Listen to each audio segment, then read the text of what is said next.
La verdad que no sé si he digerido bien la palabra que os traigo, pero como decía uno de mis pastores en Toro, me predico a mí mismo, así que el deseo de esta meditación en esta mañana es predicarme a mí mismo el primero y por extensión a todos y cada uno de vosotros. Voy a hacer una lectura ahí en el pasaje que tenéis de primero de Samuel, capítulo 16, que no va a ser realmente el pasaje que voy a tratar, porque no va a ser un tema expositivo, sino va a ser más bien un tema temático, lo que quiero compartir con vosotros, que es ese título que os he puesto, ser o no ser. He ahí la cuestión. Bueno, primero de Samuel, si lo tenéis, capítulo 16, versículo 1, dice: dijo Jehová a Samuel: ¿hasta cuándo llorarás a Saúl habiéndolo yo desechado para que no reine sobre Israel? Llena tu cuerno de aceite y ven y te enviaré a Isaí de David, de Belén, porque de sus hijos me he provisto de rey. Y dijo Samuel: ¿cómo iré? Si Saúl lo supiera, me mataría. Jehová respondió: toma contigo una becerra de la vacada y di: a ofrecer sacrificio a Jehová he venido. Y llama a Isaí al sacrificio, y yo te enseñaré lo que has de hacer, y me ungirás al que yo te dijere. Hizo pues Samuel como le dijo Jehová, y luego que él llegó a Belén, los ancianos de la ciudad salieron a recibirle con miedo y dijeron: ¿es pacífica tu venida? Él respondió: sí, vengo a ofrecer sacrificio a Jehová. Santificaos y venid conmigo al sacrificio. Y santificando él a Isaí y a sus hijos, los llamó al sacrificio. Y aconteció que cuando ellos vinieron, él vio a Eliab y dijo: de cierto, delante de Jehová estás ungido.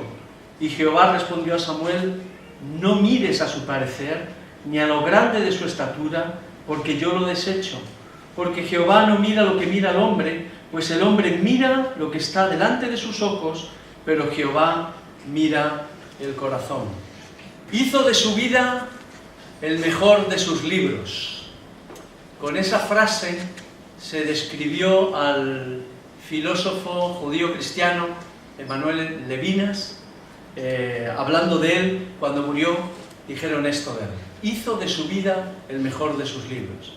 Y yo creo que es una frase que impacta, y a mí personalmente pensaba en ella, qué mejor resumen para decir de alguien, de una vida, ¿no?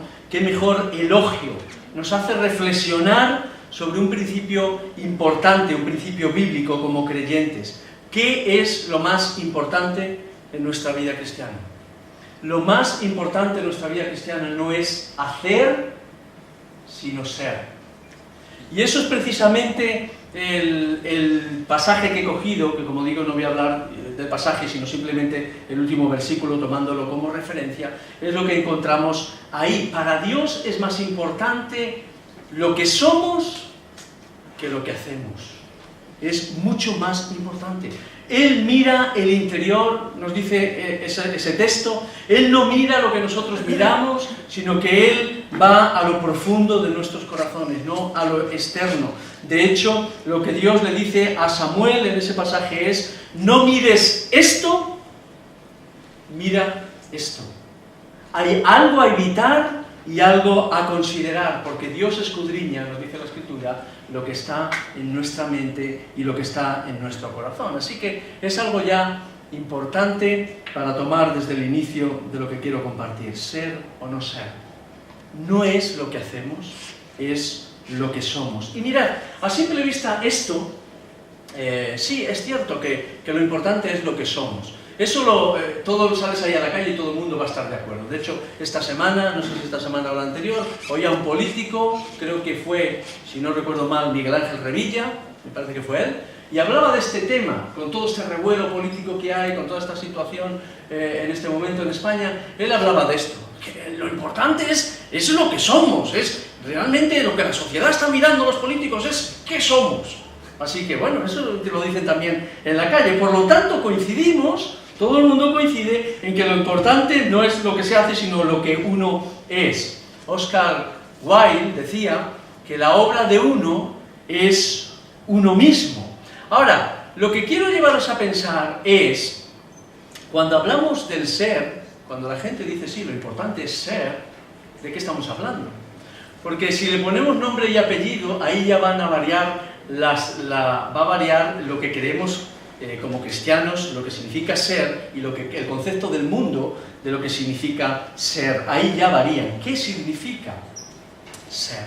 Mirad, desde el punto de vista del mundo, hay distintas influencias, distintas iniciativas seculares que finalmente son caminos que no llevan a ninguna parte. Mirad esa foto tan significativa, ¿no? Son caminos que no llevan más que a la frustración, son caminos que no llevan más que a la absurdidad, son caminos que no llevan más a lo que dice Eclesiastés, a terminar una vida sin sentido, una vida vacía, una vida que no produce satisfacción. Ahora, el peligro radica en que esos caminos que el mundo nos ofrece no dejan de ser caminos que nos seducen de alguna manera. Y nos seducen porque nos halagan. Son caminos que lo que nos proponen son propuestas de realización personal, son propuestas de libertad aparente, de manera que, claro, lo que hay en el corazón del ser humano es eso, un deseo de realizarse, un deseo de tener libertad, un deseo de ser alguien en este mundo. Por lo tanto, de ese corazón que tenemos como seres humanos, de llenarlo, de satisfacerlo, de gloria, de autosuficiencia, nos lleva a ver qué es lo que ofrece el mundo, cuáles son los caminos para ser. Pero esos caminos que son tan seductores, como digo ahí, son caminos que finalmente nos llevan a la nada, y quiero exponerlo más desarrolladamente. Voy a atacar solamente dos de esos caminos que el mundo ofrece, podrían ser muchos más, pero voy a tocar solamente dos. El primero de ellos es la elección humanista. La elección humanista. Mirad, no olvidéis cómo entró el pecado en el mundo. El pecado en el mundo entró con esa promesa de Satanás al ser humano diciendo que seréis como Dios. Por lo tanto, ahí ya se nos está hablando de ser algo, ser alguien. Ahora, cuidado con las ofertas que el mundo nos ofrece en cuanto a ser, porque son ofertas que finalmente nos van a llevar a la perdición, nos van a llevar, en este sentido, a extraviarnos del auténtico deseo de Dios que tiene en cuanto a nuestra vida, en cuanto a qué ser.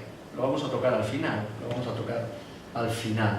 Así que es la autoglorificación, es el ser famoso, es el ser admirado, los caminos por los cuales la elección humanista nos lleva. Ser alguien. Mirad, ¿os acordáis qué es lo que sucedió en la Torre de Babel? Construyamos una ciudad, edifiquemos una torre y tengamos un nombre. Querían ser alguien. Y Dios tuvo que, definitivamente, pues cortar aquello, confundir el lenguaje, esparcirlos. Querían ser alguien, pero apartando a Dios de su vida. Ese es el humanismo. Y mirad esta tendencia que parece, si lo pensamos un poquito, bueno, parece que eso solamente está hablando de los gobernantes, de estos megalómanos de la historia que ponen como Saddam Hussein, sus figuras ahí para que queden para la posteridad, o Stalin, o tantos otros, y quieren perpetuar su nombre, y parece que solamente nos estamos refiriendo a esas personas. Nada que ver. Tiene que ver con todos y cada uno de nosotros, del ser humano. Mirad, eso queda muy bien reflejado en los niños, en cómo somos. Si vosotros preguntarais a los niños a los que éramos niños hace 30, 40 años o demás, o para atrás, y le dijerais, ¿qué es lo que quieres ser de mayor? ¿Qué respondíamos los niños de aquel momento? Los niños de aquel momento decíamos, quiero ser policía, quiero ser bombero, quiero ser médico, quiero ser maestro. Eran todas las profesiones con carácter social, ¿vale?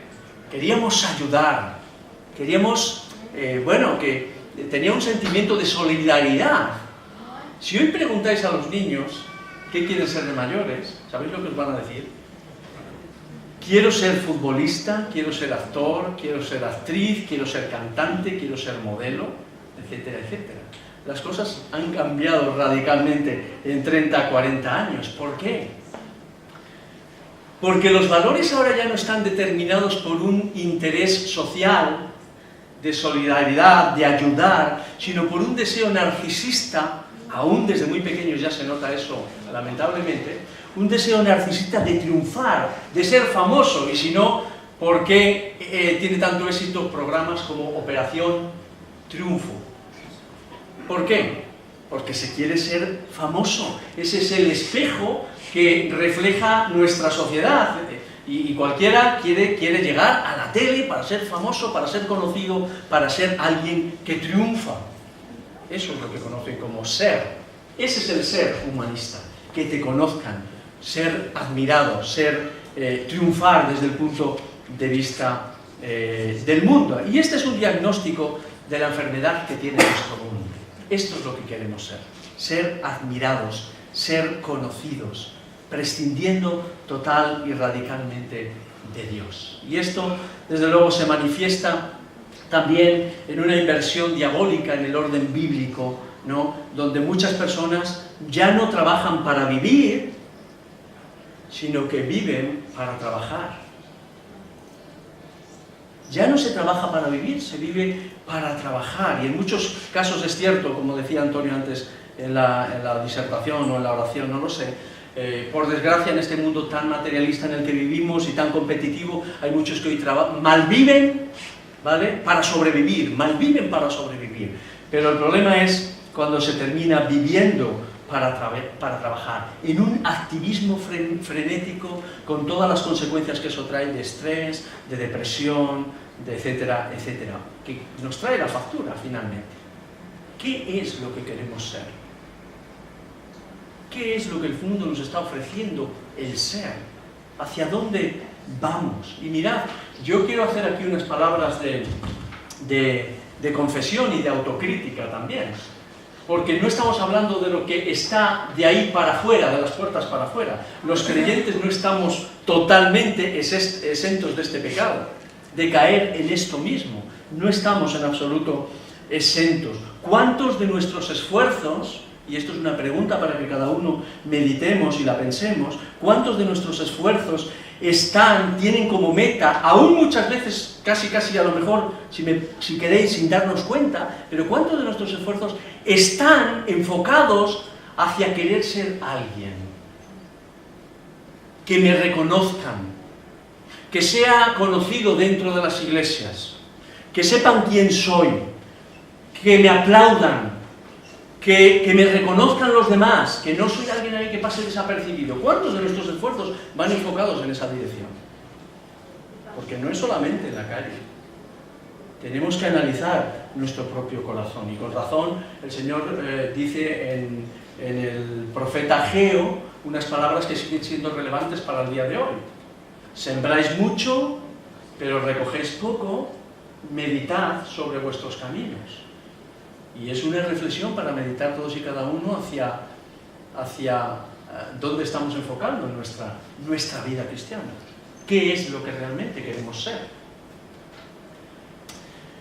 Mirad, el sociólogo Lipovetsky, él escribió un libro que se titula La Era del Vacío, y ahí escribe la realidad del individualismo en el cual estamos viviendo. ¿Cómo ha ido la sociedad evolucionando en estos 60 años hasta llegar al momento en el que estamos? Y es muy significativo lo que él dice, porque mirad, él desarrolla en el libro lo que yo os resumo aquí, y él dice que entre los años de 1950, entre esas dos décadas, y 1970, había una inquietud social. Se quería mejorar el mundo. Veníamos, os lo recuerdo, de haber salido de la Segunda Guerra Mundial, y entonces había un deseo de mejorar el mundo, de ayudar a las personas. Ahí surge la ONU, ahí surgen movimientos de protesta juvenil, como el Mayo francés y el mundo hippie.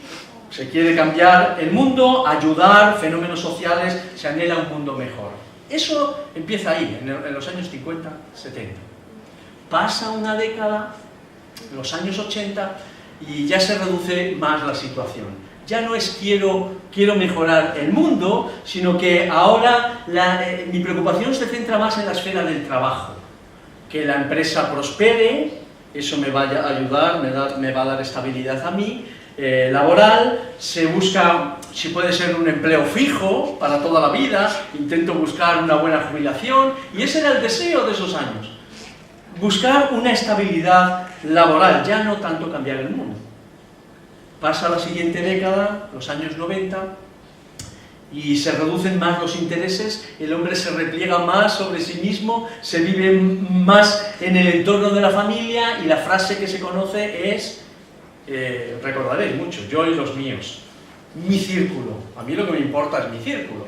Y de hecho, esta época se desarrolló una filosofía que vino de Estados Unidos y luego llegó a América, como todo lo que aparece por allí, que se decía con la frase, no en el patio trasero de mi casa. No sé si visteis eso, os acordáis de eso. Se refería a que no queríamos nada, ningún centro social cerca de mi casita, ningún colegio que me moleste, ningún comedor social, ni siquiera un hospital o un centro de desintoxicación o cosas de estas, no, en el patio trasero de mi casa no, por favor. Y de hecho, como anécdota lo puedo decir, cuando nuestra hija empezó en el Colegio de Educación Especial en Valencia, era a 5 kilómetros de la ciudad de Valencia, al lado de la playa, literalmente al lado de la playa, de manera que cuando había marea no podían ir porque el agua entraba en el patio y entonces había que irlos a recoger. Y estaba allí aislado, fuera de la ciudad, como apestados, no se quería cerca de la casa. Así que la filosofía de los años 90 es yo y los míos. ¿Qué sucede a partir del año 2000? Que se reduce todavía más el campo de acción y ya no es ni siquiera yo y los míos, la frase se reduce mucho más corta. Yo, primeramente yo, después yo, y si sobra algo, yo. Y ese es todo el mundo, mi mundo se ha acortado totalmente. Bueno, pues todo esto es lo que refleja el movimiento humanista. Al final soy yo, lo que me importa soy yo, ser yo algo, ser yo alguien. Y creo que queda muy bien reflejado eso en las palabras de Jeremías 2:31, cuando Israel le dice a Dios, somos libres y nunca más volveremos a ti. Jeremías 2:31 para los que lo apuntáis. Somos libres y nunca más volveremos a ti. Quiero ser yo. Ese es el pensamiento humanista. ¿Cuál es el segundo pensamiento que nos ofrece el mundo en cuanto a ser? Bueno, la otra opción es la opción materialista, que queda muy bien reflejada en las palabras de la iglesia a la Odisea. Soy rico y de ninguna cosa tengo necesidad. Soy rico. El materialismo, la codicia de los bienes materiales, es algo que ha estado en el corazón del hombre desde el inicio de la historia y continúa estándolo. El ser, desde el punto de vista materialista, va a estar determinado en función del tener. ¿Qué es lo que soy? Lo que tengo. Y ahí viene el famoso refrán, ¿tanto tienes? Venga, que yo no estoy hablando con un póster, que vea que estáis aquí. Tanto tienes, tanto vales. Por lo tanto, cuanto más cosas tengo más valor. Soy alguien. Si no tengo nada, no soy nadie en esta vida. Y eso también queda muy bien reflejado. Depende, desde luego, la edad que tengas, el lugar, el sitio social donde estés, pues se va a desarrollar de una manera o de otra, pero queda reflejado en todos. Si le preguntáis a un adolescente, o si preguntáis, si miráis a un adolescente, os daréis cuenta que, ¿cómo define su ser?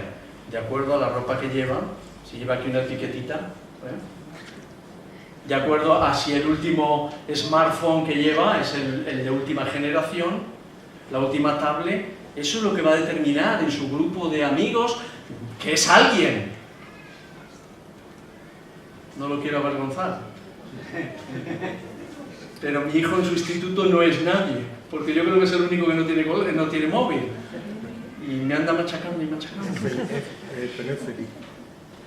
Y en los mayores, ¿cómo se refleja esto? Bueno, pues si tenemos el coche de última cilindrada, la segunda vivienda en un lugar de alto standing, no aquí en el Cónsul, en un sitio mejor. Eso es lo que refleja la posición materialista, que esto a su vez tiene dos grandes consecuencias. Mirad, por un lado tiene la consecuencia del consumismo. Si el valor de una persona está determinado en lo que posee, ¿qué vamos a hacer? Decírmelo. Comprar Comprar nos lleva a comprar compulsivamente, porque cuanto más cosas tengo, tengo una identidad. Así que el problema de elegir tu identidad de ser desde el punto de vista del materialista, de tener, acabas comprando compulsivamente. Entonces tenemos el dinero de plástico, que tú lo vas pasando. Después te pasan la guillotina al banco por el cuello, pero tú lo vas pasando. Porque tengo que tener cosas. Y alguien ha definido precisamente el consumismo como comprar con el dinero que no tengo las cosas que no necesito. Y es así. Ese es el consumismo. Y mirad, y el segundo punto que nos lleva a elegir esta opción es la cosificación de las cosas. La cosificación, perdón, de las relaciones. ¿Qué significa eso? Que cuando trato a las cosas como si fueran personas, porque todo mi valor se centra en lo que tengo, y son como personas, termino tratando a las personas como ¿qué? Como cosas. Si trato a las cosas como personas, termino finalmente tratando a las personas como cosas. Y el ser humano precisamente se convierte en un objeto en el cual yo uso, es el medio, es el instrumento que me va a permitir llegar a mis metas, a llegar a ser alguien, porque tengo cosas. He usado a los demás para conseguir cosas. Y eso no va a importar si por el camino dejo un montón de cadáveres. Espero que simbólicamente. Paso por encima de quien haga falta para conseguirlo. Y mirad, estas dos opciones, obviamente, si miramos desde el punto de vista bíblico, son opciones que nos llevan a la ruina, nos llevan a ninguna parte. En palabras de Eclesiastés, es vanidad de vanidades, nos lleva a la nada. Entonces, habiendo hecho este inicio, este panorama de lo que el mundo entiende como qué es ser, qué soy en el mundo, cómo puedo llegar a ser alguien, dos puntos, se podría decir muchos más, el punto humanista y el punto materialista, es decir, el ser alguien conocido, el tener para llegar a ser alguien. ¿Cuál es el punto de vista bíblico? Y es a lo que queremos llegar, obviamente. ¿Cuál es la lección bíblica? ¿Qué nos dice la Escritura en cuanto al ser? ¿Ser qué? ¿Llegar a ser qué? Obviamente es ser como Cristo. Es ser como Cristo. La prioridad como cristianos, nuestra prioridad es formar el carácter de Cristo en nosotros. Es ser como Cristo. Romanos capítulo 8, versículo 29, nos dice, para que llegasen a ser conforme a la imagen de su Hijo. Para que llegasen a ser conforme a la imagen de su Hijo. Mirad, la última meta de nuestra vida debe de ser llegar a ser como Cristo. La meta principal de nuestra vida debe ser llegar a ser como Cristo. Todo lo demás debe de palidecer de importancia. Absolutamente todo. Por conseguir este bien supremo de ser como nuestro Señor. No hay programa mejor de vida que este. Por lo menos para los creyentes me estoy refiriendo, obviamente. Ser como Cristo. Y mirad, esto es precisamente lo que a lo largo de la historia, todos los movimientos que ha habido de avivamientos, es lo que han buscado, ser como Cristo. Desde los hermanos moravos en el siglo XVIII hasta el avivamiento metodista de Juan Wesley, pasando por los puritanos, buscaban esto, ser como Cristo, tener como meta la santidad en su vida. Ese es el valor que debemos de buscar y que debemos de anhelar. Y mirad, una reflexión aquí, llegados a este punto. Cuando vemos la superficialidad que hay, perdonadme, ya me se está grabando, pero cuando vemos la superficialidad que hay en la gran mayoría de las iglesias hoy, cuando vemos prácticamente en todas las iglesias la falta de compromiso, no con la iglesia, la falta de compromiso con el Señor, debiéramos de preguntarnos desde luego, ¿no será que estamos dejando de ser lo que la Escritura nos está demandando que seamos? ¿O hacia la meta que quiere que lleguemos? ¿No será que estamos enfocando nuestra vida del ser desde el punto de vista de exactamente igual que el del mundo? El hacer, el tener, y no es por el hacer ni es por el tener, es por el ser en Cristo, es por el estar en Cristo. Eso es hacia la meta que debiéramos de buscar. Y mirad, a veces pensamos que esto solamente es una meta para los líderes, para los ancianos, para los pastores, para los misioneros, pero es una meta para todos. Primera de Pedro, sed santos porque yo soy santo. Es una meta para todos y cada uno de los que estamos aquí. Y cuando nos apartamos de esa visión, estamos enfocando mal nuestra vida cristiana, totalmente mal. Porque estaremos enfocando nuestra vida en los hechos más que en las actitudes. Estaremos enfocando nuestra vida más en el hacer que en el ser. O en los programas que en el programa. Y al final, sí, somos cristianos, pero aquí lo que tenemos es un sentimiento de vacío exactamente igual. Porque no estamos enfocando bien nuestra lente en la vida cristiana. Nuestra mente debe llegar a ser como Cristo.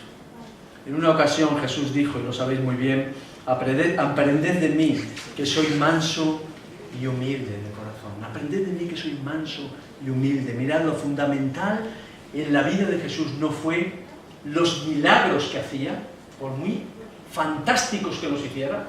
Lo maravilloso de Jesús no fue las palabras que dijo, por muy gloriosas que fueran, sino lo fantástico de Cristo es quién era. ¿Quién era? ¿Qué era Jesús? ¿Quién era? Sus actitudes, sus reacciones, su amor, su misericordia. Lo importante es quién era Él. Aprended de mí, que soy manso y humilde de corazón. Mirad, por todo ello, yo creo que podemos afirmar con convicción que la recuperación del anhelo de ser como Cristo, la recuperación del anhelo de su santidad, de la consagración, es la mayor necesidad que los cristianos tenemos hoy. Es la mayor necesidad que la Iglesia tiene hoy. Consagrarnos, el anhelo de ser como Cristo. Es la mayor necesidad que tenemos. No de reunirnos ¿cuándo es? Los jueves. Los jueves, los domingos por la mañana, por la tarde, y de tener una reunión cada domingo, o cada día de la semana. No es la mayor necesidad. No es la mayor necesidad. La mayor necesidad es consagrarnos más a Cristo. Es ser más como Cristo.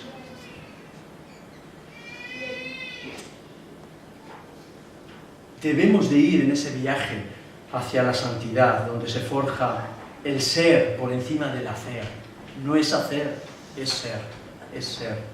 Y mirad, porque aquí hay un orden lógico en este sentido que no debemos de alterar. Porque el ser como Cristo, que nos viene obviamente después de habernos convertido, el ser como Cristo viene de la conversión, eso nos lleva a ver las cosas como Cristo, que es lo que nos dice la Escritura, el tener la mente de Cristo. Una vez que soy como Cristo, por medio del nuevo nacimiento, veo las cosas como Cristo, y eso me va a llevar inevitablemente a vivir como Cristo, fruto de que el Espíritu Santo está trabajando en mi vida. Y eso no lo podemos alterar, porque si nosotros invertimos el orden lógico de esto, lo que va a producirse en nuestra vida, ¿qué es? El legalismo, el activismo. El vivir es el resultado de ser como Cristo. Si no, lo contrario va a producir en nosotros simplemente el legalismo, el querer hacer cosas sin ser. Querer hacer sin ser. Así que ese es el problema. Bueno, quiero avanzar en esto, porque bueno, sí, está bien, eso lo sabemos, es ser como Cristo, esa es la meta, pero ¿cómo se produce este proceso en mi vida? ¿Cómo llego a Él? ¿Cómo llego a tener la imagen de Cristo en mí? ¿Cómo puedo ser como Cristo? Bueno, os voy a dejar también se podría decir también mucho más, pero os voy a dejar dos aspectos que nos llevan hacia la idea de ser como Cristo. El primero es los modelos humanos, y me voy a explicar. 1 Corintios capítulo 11, versículo 1, Pablo da la importancia que tienen los modelos cristianos para seguirlos. Él ahí dice, sed imitadores de mí como yo de Cristo. Bueno, uno lo lee y dice, qué osadía tan grande, ¿no? Decir a alguien ser imitadores de mí, pero la realidad en la práctica es que aprendemos ¿cómo? Aprendemos por imitación, aprendemos por identificación con otra persona. Y en la vida cristiana sucede exactamente lo mismo. buscamos a alguien, o debemos de buscar a alguien que sea un modelo en el cual inspirarnos para poder llegar a seguir la meta que nos lleva hasta Cristo.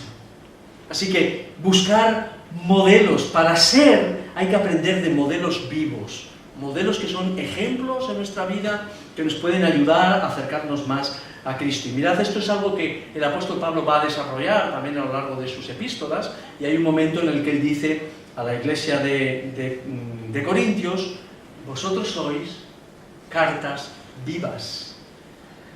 Nuestras cartas sois vosotros, escritas en nuestros corazones, conocidas y leídas por todos los hombres. 2 Corintios 3:2. Así que, modelos a seguir. No es algo que se queda ahí en un versículo aislado, porque él, escribiendo a los tesalonicenses, ¿qué es lo que le va a decir a la iglesia de Tesalónica? Vosotros vinisteis a ser imitadores de nosotros y del Señor, de tal manera que vosotros a su vez habéis sido ejemplo a los de Macedonia y Acaya. ¿Os dais cuenta de la importancia de tener modelos? Y a la vez, le doy la vuelta a la moneda, de ser modelos, cristianos modelos, iglesia modelo, donde otros puedan inspirarse para conducirlos a Cristo. Eso es maravilloso. Y Pablo alaba allí a los tesalonicenses diciendo: vosotros habéis seguido nuestro ejemplo, pero ahora vosotros sois ejemplos de otro. Y la idea de ejemplo es alguien que ha hecho una marca, que ha hecho un impacto, que ha dejado el sello ahí grabado. Y se ve. Esa es la idea que Pablo tiene ahí en cuanto a modelo. Y fijaos, porque es un gran privilegio, pero a la vez es una responsabilidad. Es una responsabilidad. Porque lo queramos o no lo queramos, todos somos modelos de algo. Sea bueno o sea malo, todos somos modelos de algo. Y especialmente de los más jóvenes que nos están viendo. Y no están viendo lo que hacemos ni lo que tenemos. Mira lo que tengo en el banco. Lo que los jóvenes están viendo es lo que somos. No lo que hacemos ni lo que tenemos. Así que el primer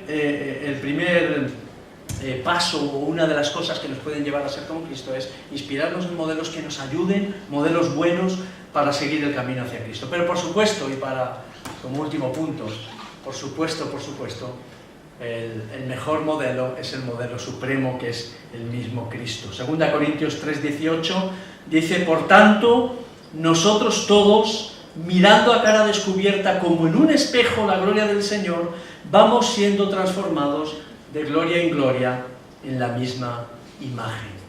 Mirad, porque este versículo nos lleva al clímax de este tema. Ningún modelo humano, por excelente que sea, va a poder sustituir nuestra relación con Cristo. Ninguno. Ni el más santo de los santos. Todos los modelos nos van a inspirar hacia Cristo, pero solamente Cristo nos va a transformar. Los modelos nos inspiran, pero Cristo nos transforma. Así que estar en Cristo es la fuente de nuestro crecimiento. Es lo que va a dar identidad a quiénes somos. El ser auténticamente. ¿Qué es lo que soy? Depende de la identidad que yo tenga con Cristo. Depende de la relación que yo tenga con Cristo. Eso es lo que va a determinar la fuente de lo que soy. ¿Y Cristo qué es lo que hace en mi vida? Cristo va a ir transformándome de gloria en gloria, nos dice el texto, nos dice la Escritura. Es una metamorfosis que se va produciendo a lo largo de la vida, es un proceso continuo, no es algo que ya soy. No, es un proceso para toda la vida, es un proceso durante los 60, 70, 80 años que nosotros vivamos, un proceso continuo, es una obra del Espíritu Santo en nosotros, que nosotros no podemos hacer. Nosotros podemos hacer cosas, nosotros podemos tener cosas, pero nosotros no podemos ser como Cristo sin la intervención de Dios en nuestra vida. No podemos serlo. Es solamente Él actuando en nuestra vida, el Espíritu Santo trabajando en una relación directa. Y mirad, si para los modelos humanos tenemos que estar cerca de ellos para inspirarnos en ellos, cuánto más para el modelo supremo tenemos que tener una relación cercana para que Él obre en nuestra vida. Eso es indudable. Mirad, eso es donde radica en lo que somos. Estar en Cristo. Estar en Cristo. Y quiero deciros también dos ejemplos. Mirad, este sí lo vamos a buscar. Salmo 27, si queréis buscarlo. Salmo 27 es un salmo de David. David, un hombre de estado, un hombre muy ocupado, con muchos quehaceres. Sin embargo, veía su prioridad de vida, lo veía claro. Lo veía totalmente claro. Él sabía que la prioridad en su vida era una, principalmente, aún en medio de muchos quehaceres. Salmo 27, versículo 4. Una cosa, no dos, ni tres, ni varias posibilidades. Una cosa he demandado al Señor, esa buscaré, que esté yo en la casa del Señor todos los días de mi vida, para contemplar la hermosura del Señor y para inquirir en su templo. ¿Qué es lo que buscaba David? Que esté yo en la casa del Señor. Que la relación con mi Dios sea tan cercana que eso transforme todo mi ser. Eso es lo que buscaba David, una cercanía con el Señor. Aún en medio de tantas cosas como él tenía que hacer como rey. Pero lo prioritario era eso, para inquirir, para contemplar, para adorarle, para buscar su voluntad, para depender de Él, para hacer lo que Él desea en mi vida y con mi vida. Eso es lo que buscaba Él. Con razón se decía de David que era un hombre conforme al corazón de Dios. El segundo ejemplo que quiero daros es, lo da el Señor Jesús en la historia de Marta y María. ¿Os acordáis todos de la historia de Marta y María, ese conocidísimo pasaje? Marta era una mujer muy trabajadora, estaba todo el día haciendo, trabajando. Y venía el Señor y tenía que tenerlo todo en orden. Y en un momento dado Jesús, ¿qué le dice? Marta, Marta, afanada y turbada estás con muchas cosas. Afanada y turbada estás con muchas cosas. ¿Cuál es entonces el remedio para quitar el estrés, el afán, todas estas situaciones que nos llevan a un activismo frenético de hacer, vamos a hacer? Jesús le dice, estás súper afanada. Y Jesús apunta a la solución, allí mismo. Solamente una cosa es necesaria, lo mismo que dijo David, solamente una cosa es necesaria, y María ha elegido la buena parte. ¿Qué es lo que escogió María? Decírmelo. Estar con Él, estar a los pies de Cristo, en una relación cercana que nos va a permitir que su gracia nos moldee. Eso es lo que buscaba María, y eso es lo que Jesús alaba en María. Eso es lo importante, estar conmigo en esa relación cercana donde podáis ser transformados. Eso es lo importante. Quiero terminar de una manera más práctica, más del día a día, por lo menos para que palpemos algo más práctico. Y bueno, ¿y esto cómo? ¿Cómo me siento yo ahí a los pies de Jesús? ¿Dónde está físicamente? ¿Dónde lo veo? Y es algo que todos sabemos, porque lo que voy a decir a continuación todos sabemos, pero se nos olvida. ¿Cómo podemos cultivar más esta relación con Jesús? ¿Qué medios tenemos para estar más cerca de Él? Para poder ser transformados por Él, para llegar a ser como Él. ¿Qué medios palpables tenemos? Su palabra, las Escrituras, la meditación de lo que Él nos dice, el estudio donde Él pueda hablarnos. No nos cae como el maná del cielo, Dios ya nos lo ha dejado ahí, la palabra. ¿Os acordáis lo que Jesús le dijo cuando a los discípulos que se iban desanimados después de la resurrección en el camino de Maús, hechos polvo, porque ya no sabían si habían seguido a un espejismo, a un Mesías o a quién habían seguido? Y Él les empieza a relatar las Escrituras desde el principio hasta el fin, diciendo que todas las Escrituras, desde Moisés, los Salmos, los profetas, todo apuntaban a Él. Queremos estar a los pies de Cristo. Si todo apunta a Él, toda la Escritura apunta a Él. No podemos desecharla y dejarlo para el domingo que me larguen desde el púlpito o lo que sea, y me doy un atracón y ya tengo para toda la semana. Necesitamos recibir de Dios cada uno, porque además cada uno tenemos una necesidad y Dios nos va a hablar al corazón de cada uno conforme a la necesidad, y para eso tenemos su palabra y no la podemos dejar. Es algo muy esencial. Esto probablemente se puede estar diciendo ahí a los niños, pero se nos tiene que recordar a los mayores. Tenemos su palabra donde nos va a ir hablando, nos va a ir enseñando, y debemos de ser como los de Berea, que después de que Pablo les predicó, iban a su casa y ¿qué hacían? Comprobaban, escudriñaban las escrituras para ver si era así. Que no me metan gato por liebre. No lo podemos dejar solamente para el domingo. Dejemos que la palabra nos hable, nos penetre, nos transforme, nos cambie. La palabra que es como una espada de 2 filos, que nos lleva a Cristo, que apunta a nuestro pecado, que nos corrige. Esto nos va a ir transformando para ser como Cristo. ¿Cuál es la segunda cosa? Decidla ya vosotros. ¿Cuál es la segunda cosa? La oración. La oración.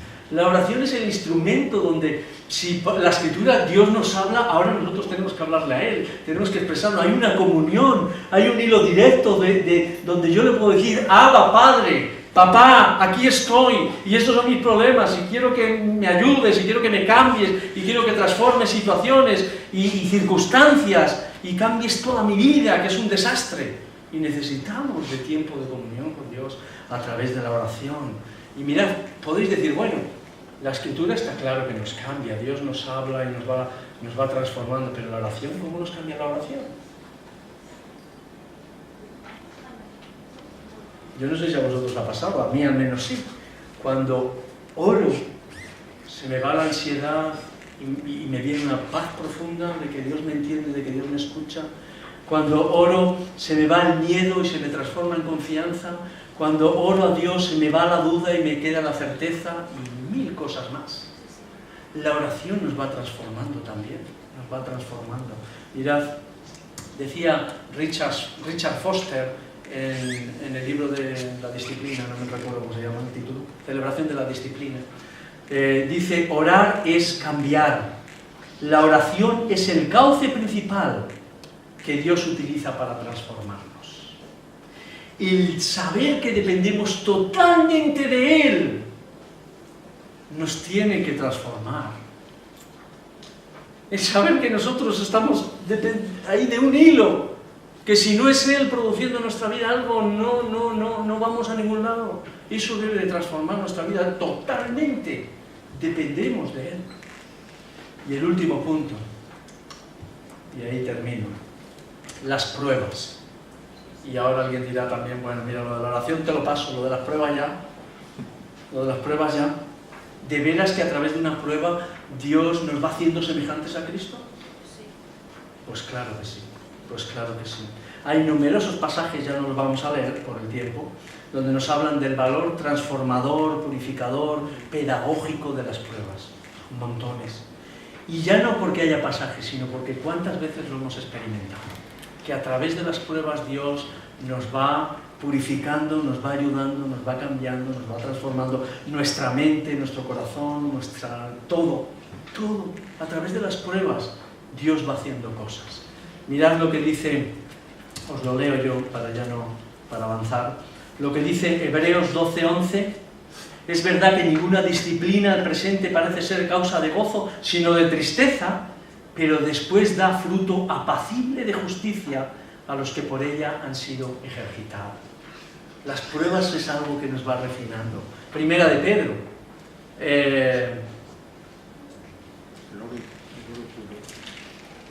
Lo leo, porque lo quiero decir bien.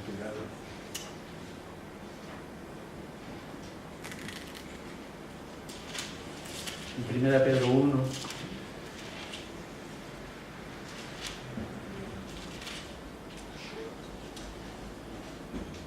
Dice: para que sometida a prueba vuestra fe, mucho más preciosa que el oro, el cual, aunque perecedero, se prueba con fuego, sea hallada en alabanza, gloria y honra cuando sea manifestado Jesucristo. Así que para que sometida a prueba vuestra fe, sea purificada para llegar a tener un buen resultado para la gloria del Señor. Bueno, quiero resumir esto, todo lo que os he compartido, prácticamente con 2 frases. Hay muy pocas cosas en la vida realmente que son importantes. Muy pocas, muy pocas. En la vida terrenal que tenemos aquí hay muy pocas cosas que merecen la pena. Y creo que aquí cabe muy bien la frase de Francisco de Asís que decía: necesito muy pocas cosas y las pocas cosas que necesito las necesito muy poco. Así que necesitamos realmente muy pocas cosas. Pero mirad, a la hora de establecer prioridades en nuestra vida, lo principal, lo prioritario, lo más importante en nuestra vida es ser como Cristo. Es que Él vaya trabajando en nuestra vida. Es ser formado, es que Él sea formado en nuestra vida. Eso debe de ser lo primero, lo prioritario, el anhelo, lo que busquemos con todo nuestro corazón y con todo nuestro ser. Y para mí es mi deseo en esta mañana que el Señor pueda decir de cada uno de vosotros, de mí mismo, de vosotros individualmente como cristianos y como iglesia, una cosa es necesaria, y María, Pedro, Juan, Andrés, Carmen, Julia ha escogido la mejor parte. Que así sea. Amén.